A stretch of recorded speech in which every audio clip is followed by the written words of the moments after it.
Nama Elkan Baggott menjadi sorotan pencinta sepak bola tanah air dalam beberapa hari terakhir.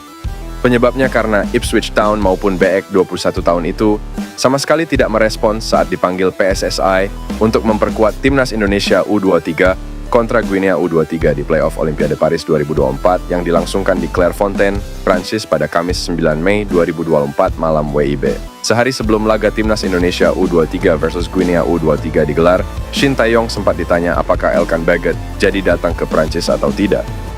Dengan muka kesal, Shin Tae-yong meminta jurnalis untuk mencari keberadaan Elkan Baggott sendiri. Terkait Baggott, mungkin dari media di Indonesia bisa mengikuti jadwalnya seperti apa.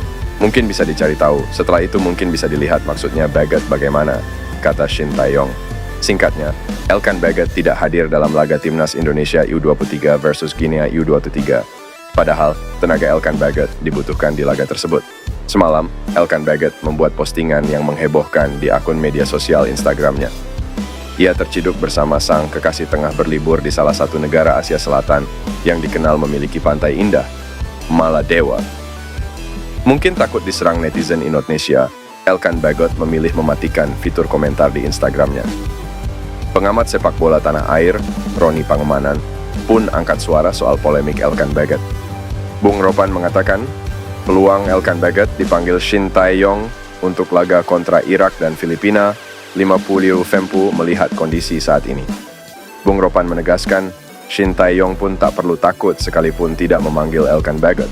Sebab, pelatih 53 tahun itu memiliki banyak opsi di lini belakang. Shin Tae-yong bakal full senyum, sebab timnas Indonesia berpotensi memiliki penyerang naturalisasi baru dari Belanda. Pemain yang dimaksud adalah penyerang jangkung yang berkostum FC Utrecht, Ole Romeni. Ya, sosok Ole Romeni memang sedang ramai dikabarkan bakal menjalani proses naturalisasi sebagai pemain timnas Indonesia. Apalagi Ole Romeni memiliki darah keturunan Indonesia dari sang nenek. Kini kabar soal Ole Romeni bakal memperkuat timnas Indonesia semakin mencuat setelah Ragnar Oratmangoen membocorkan update naturalisasi sang pemain.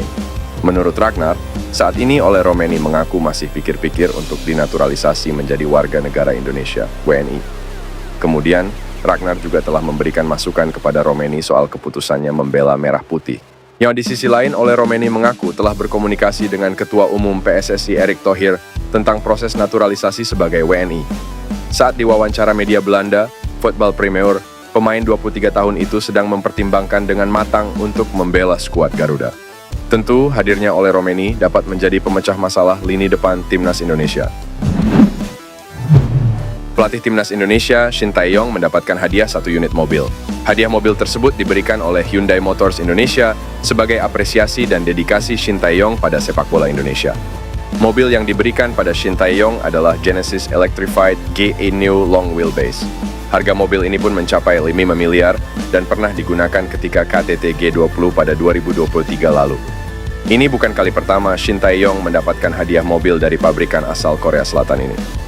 Sebelumnya, Shin Tae-yong sudah menggunakan 2 mobil mewah lainnya untuk kebutuhan pekerjaannya sebagai pelatih timnas Indonesia. Presiden Direktur PT Hyundai Motors Indonesia, Woo Jun-cha, menyebut pemberian mobil ini sebagai apresiasi pada Shin Tae-yong. Shin Tae-yong dianggap berhasil mencatatkan sejarah dengan membawa timnas Indonesia U23 sampai ke peringkat 4 Piala Asia U23. Penyerahan ini merupakan bentuk apresiasi Hyundai kepada Shin Tae-yong, serta memperkuat komitmen Hyundai dalam mendukung sepak bola tanah air, di mana sepak bola menjadi salah satu olahraga pemersatu bangsa, kata Woo Jun. BKNSC Nijmegen U21, Dion Marks, siap memperkuat timnas Indonesia. Ia mengatakan membela timnas Indonesia merupakan cita-cita yang ingin diwujudkan dalam waktu dekat. Iya, tentu saja saya sangat tertarik membela timnas Indonesia. Itu adalah cita-cita saya. Semoga dapat terwujud, kata Dion Marks. Dion Marks berjanji akan memberikan sesuatu yang besar jika nantinya dapat memperkuat skuad Garuda. Saya berharap bisa memberikan sesuatu yang indah bagi Indonesia, lanjut bek berusia 18 tahun ini. Pesepak bola yang satu ini biasa mentas sebagai bek tengah dengan tinggi badan mencapai 187 cm. Berhubung baru 18 tahun, masih ada kesempatan bagi Dion Marks untuk meningkatkan tinggi badannya. Saat ini, ia sudah dipercaya memperkuat NEC Nijmegen U21 di usia 18 tahun. Mungkin dalam 1 atau 2 tahun ke depan, Dion Marks bakal dipromosikan ke tim senior, mengingat ia beberapa kali sudah dipercaya berlatih bersama Calvin Verdong dan kawan-kawan.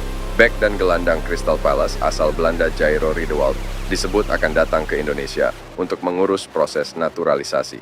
Nama Jairo Riedewald Santer dikabarkan akan menjalani proses naturalisasi menjadi warga negara Indonesia, WNI. Bek yang malang melintang di Liga Inggris itu memiliki darah Indonesia dari orang tuanya. Terbaru, komentator sepak bola Roni Pangemanan menyebut bahwa Riedewald akan datang ke Indonesia pada akhir bulan ini. Hal itu disampaikan Bung Ropan dalam video di kanal YouTube-nya. Dalam video tersebut, Ropan mengatakan bahwa ada dua agenda penting yang akan dijalani Riedewald di Indonesia. Yang pertama adalah mengurus proses naturalisasi menjadi WNI. Riedewald juga dikatakan telah bertemu dengan Ketua Umum PSSI Erick Thohir. Riedewald akan datang ke Indonesia selepas kompetisi Liga Inggris berakhir pada 19 Mei mendatang. Ya, itu yang Jairo Riedewald inginkan. Kemudian dia bisa ketemu dengan Pak Ketua Umum, Pak Erick Thohir. Dan jika ini bisa terrealisasi, maka nantinya akan jauh lebih bagus, tutur Bung Ropan. Riedewald punya darah Belanda, Suriname, dan Indonesia. Indikasi sang pemain memilih timnas Indonesia terlihat ketika ia menolak panggilan dari timnas Suriname. Adapun agenda kedua Riedewald di Indonesia adalah menyaksikan laga tim Garuda melawan Irak di kualifikasi Piala Dunia 2026 zona Asia. Riedewald sudah tampil bersama Crystal Palace dalam 11 pertandingan musim ini, 8 diantaranya di ajang Liga Inggris. Kontrak Jairo Riedewald akan berakhir pada penghujung musim ini. Besar kemungkinan sang pemain akan hengkang pada musim depan.